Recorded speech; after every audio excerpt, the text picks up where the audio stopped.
Hi Virgo, Sun, Moon, Ascendant, or Venus. This is Dane, and I'm going to be doing your September 1st to the 15th, 2021 reading for you. Now, this reading will be focusing on the increasing of our intuitive abilities. If the reading resonates with you, don't forget to like, comment, and subscribe. If you're interested in any of the cards that I'm using, they will be listed and linked in the description box below. Now, before we begin this reading, let us clear the energy space, raising our own energy vibration and releasing any negativity. So take a nice deep breath in, exhaling whenever it feels comfortable for you.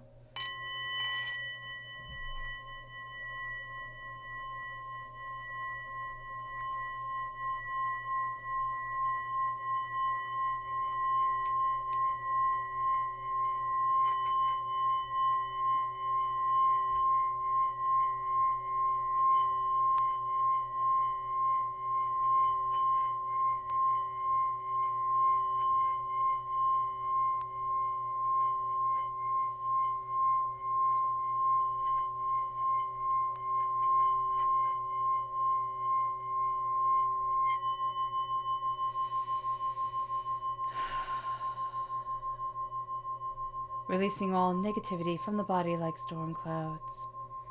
Letting yourself feel calm, centered, and at peace as we enter into this safe and loving space. Let's let the bowl sing as we see what the tarot has to say.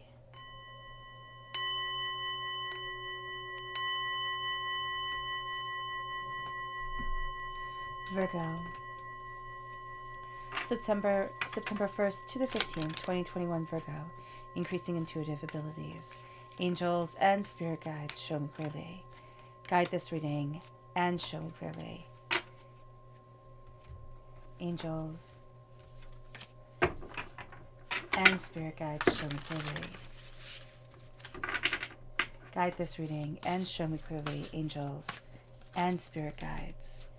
Angels and spirit guides.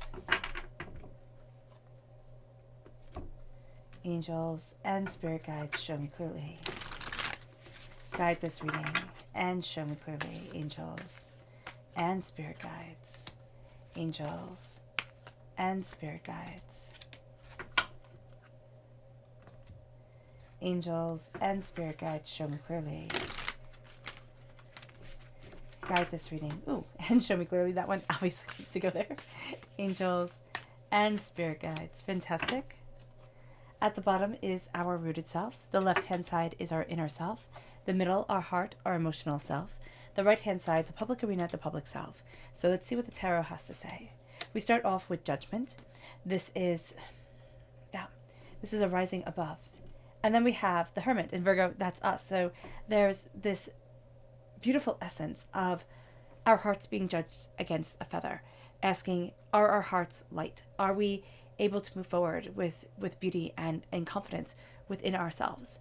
At the root is us. So at the root, we need to check in with ourselves, what we want, what we desire, where we're headed. It moves us to our inner selves. And we have the Nine of Water, the Nine of Cups, a blessing coming forward, and the Ace of Earth, the Ace of Pentacles.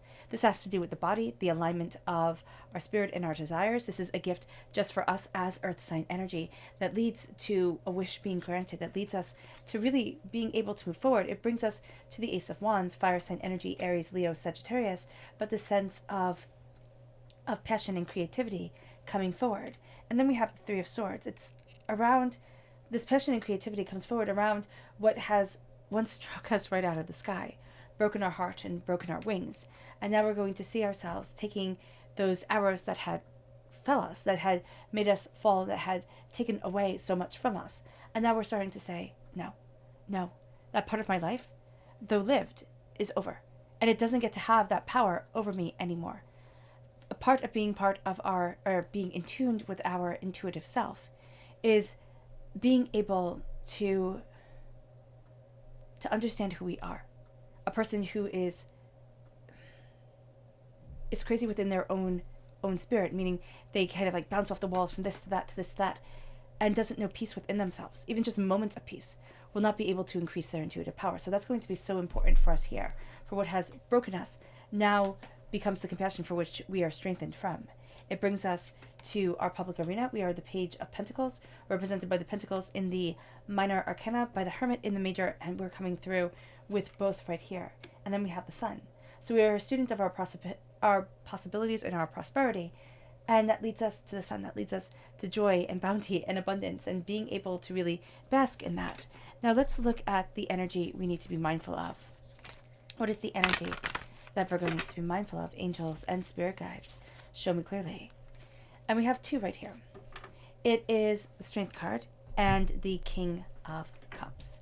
So Strength represents Leo energy. We could be born on the cusp with Leo and that part of our personality coming out very strongly. And we just kind of have to be mindful of our own ambition, of what we want and desire in the way that we're looking at ourselves. There is also a sense here of really being honest about what strength is, because we're going to be very drawn to people who say, I'm strong, I'm powerful, I'm in charge, you should listen to me, I have the answers. And that's all well and good. They might very well have the answers for themselves, but this is an individualized journey. What is one person's answer might be another person's question. And so here we look at strength not as the bulging muscles or not as the amount of people whose eyes are on you, but as this sense of awareness of self, the sense of balancing of spirit and, coming into our own.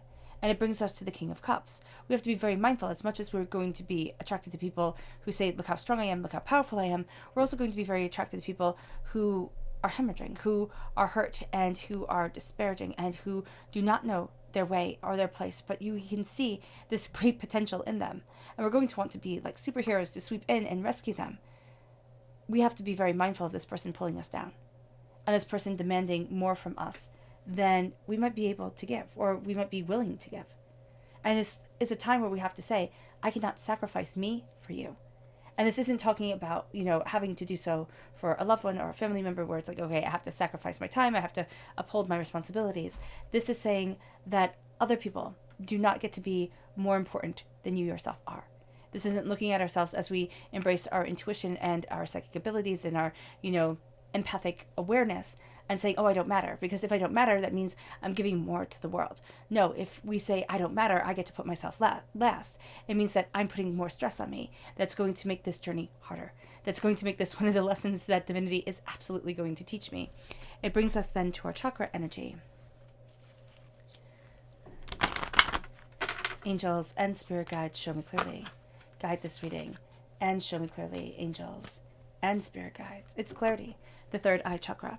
And we are embracing a clarity of mind and a clarity of spirit, a clarity of understanding. The third eye is opening and we're being able to see ourselves more powerfully, more truthfully, and more honestly than we were before.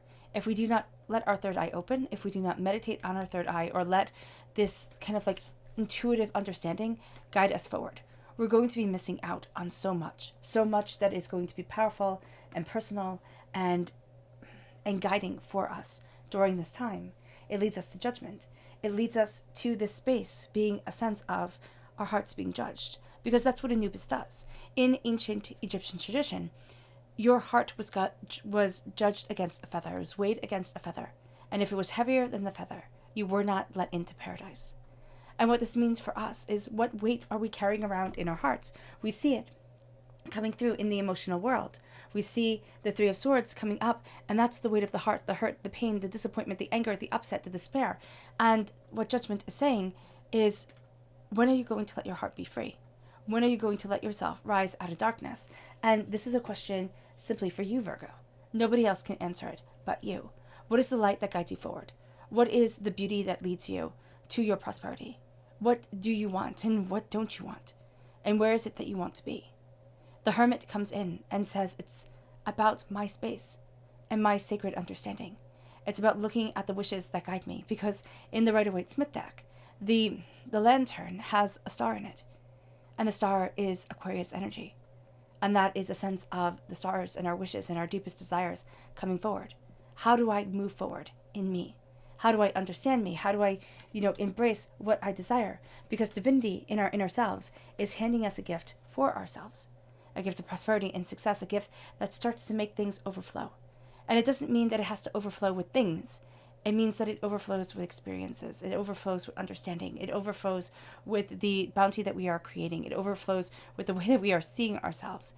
And we start to gain this more and more and more. We start to see ourselves more honestly, more truthfully, and with greater understanding. And that leads us to a different place. That leads us to a higher place than we could have imagined. And it brings us to our wishes. During this time, what we wish for is starting to come to fruition. But, like the salmon swimming upstream, it's not necessarily going to be easy. It's not just because I want it, it's going to happen. It's going to be, okay, this is what I desire, this is what I want, this is what I need, this is what my soul is longing for. How do I align me with spirit? How do I align myself with the earth? This could just be the simple practice of going outside and standing barefoot in the grass, or standing with, very small-soled shoes in the grass, and being able just to connect, sitting in the sun, being outside, and saying, how am I going to connect with what I love and what I desire? How am I going to connect with what is important to me? And when Spirit says, stop and listen to the wind, stop and listen to the sound of the birds singing, or the sound of the street around you, and be able to connect. Because divinity wants you to connect, wants you to see, wants you to hear. What we usually just poo-poo, just say, oh, that's nothing. It's going to be everything during this time, and it moves us to the Ace of Wands. It moves us to our passion and our creativity and our insight and our ideas. It moves us to a place where we start to see ourselves. The Ace of Wands is this sense of, I'm creating more. And we have the Ace of Pentacles coming in.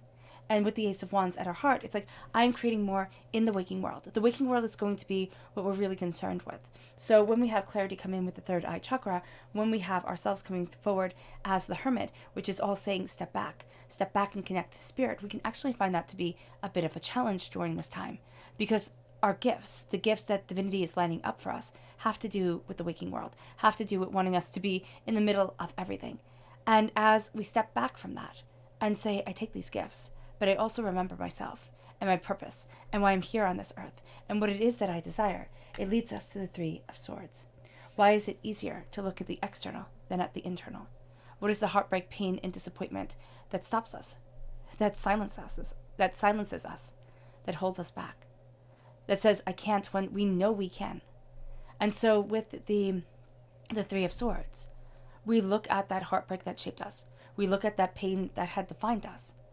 And we see it. We honor it. But we do not let it own us. And that's going to be really important. Because the thing with the Three of Swords is that when we say, okay, I have insecurities here. Okay, that's a lot for me to handle in this arena. I'm not really good at this, or I don't really like this. And we're just open with ourselves. And then we see where that was exploited against us.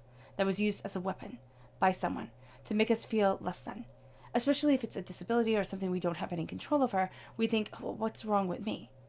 And the fact of the matter is, especially during this time, when we are embracing our intuitive ability, when we're opening up the floodgates and saying to divinity, I see you, I hear you, I understand you, or I want to understand you. Please let me walk further. The universe, however you say it, see it. This is the time where we start to see our own scars. And this can be upsetting. For some of us, it is going to be. Especially when we start to figure things out, when we start to put things in alignment and say, well, this is my holistic, unique self, and I need to treat it this way. I can't be like the rest of the herd. And as we do this, it's like, oh, okay, I see me.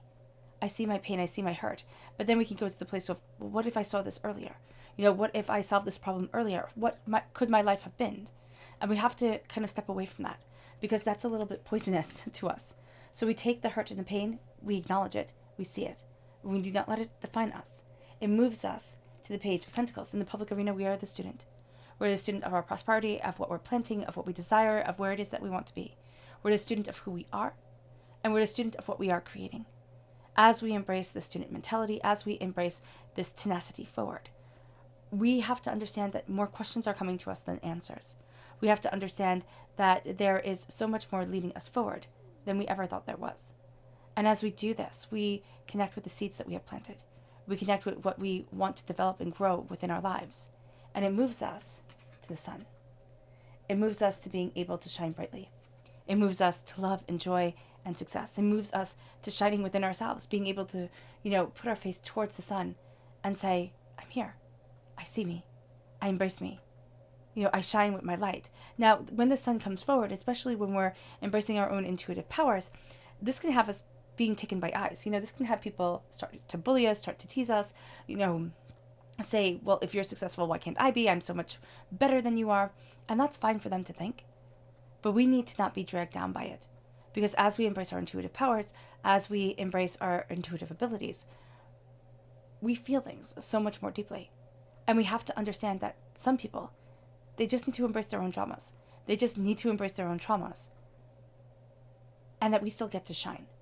We don't need to be apologetic for anything. And it moves us then to our subconscious energy to be mindful of.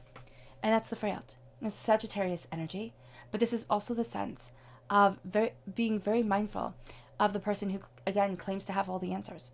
Of the person who is diving deeper and deeper and deeper. But into what? And where exactly are they headed? And what exactly are their intentions? Just be mindful of this. Where the person shines really bright on the surface, or we think we see them in a certain way. But when we go deeper in with them, when we, start to really look at what they're saying and what they're about, it becomes more harmful than helpful. And it moves us to our subconscious chakra energy, which is the heart chakra. And it's one of my favorites, forgiveness. And I love forgiveness because we're not talking about forgiving somebody else. I always think, and I always felt like it was rather magnanimous when we've been wronged to say, I forgive you. It's like we take back all the power. But we have to forgive ourselves. We have to forgive ourselves to being too little to save ourselves. We have to forgive ourselves for, not being what was expected of us. We have to forgive ourselves for the hurt and the shame that we have felt, for the pain and the disappointment that we have been through. And that's harder.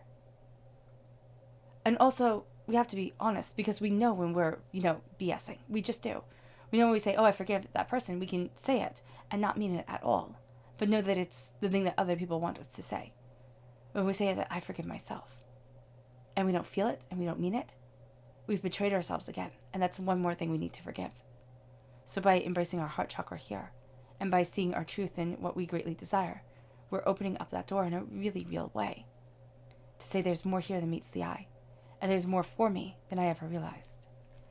It moves us then to our subconscious rooted message, rooted energy, which is the Hangman. We're not going to see things the same way as everybody else. We're going to think we're wrong because of that.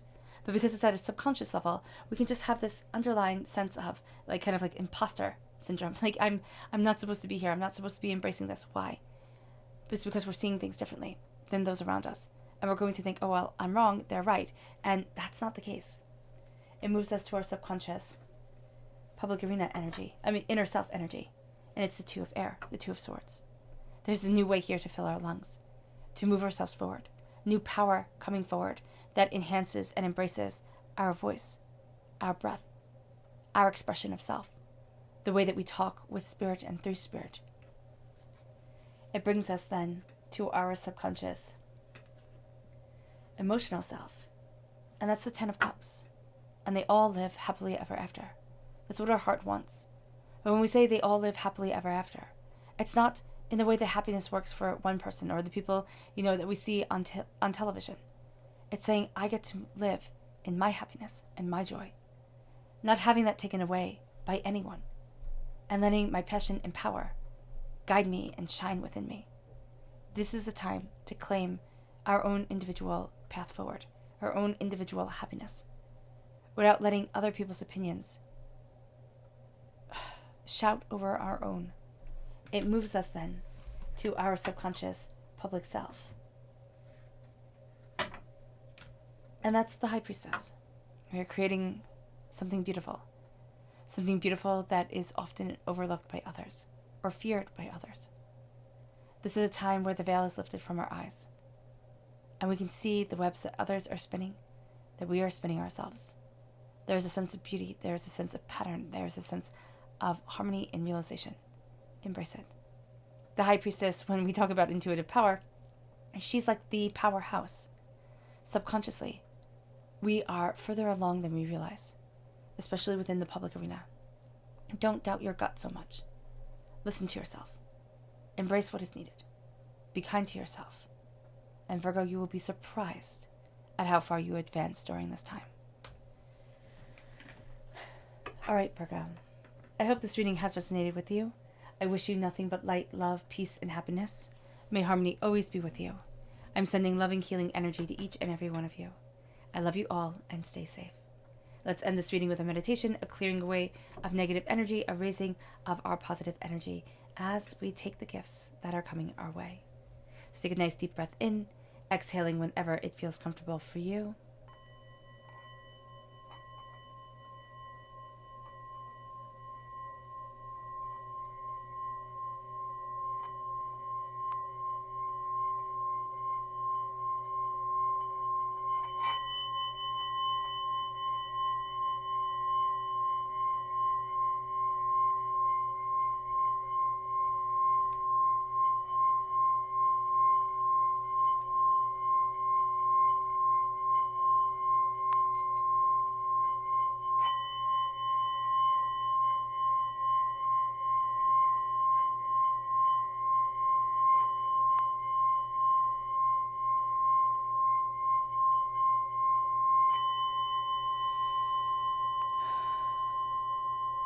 May you move forward in peace and in harmony, Virgo.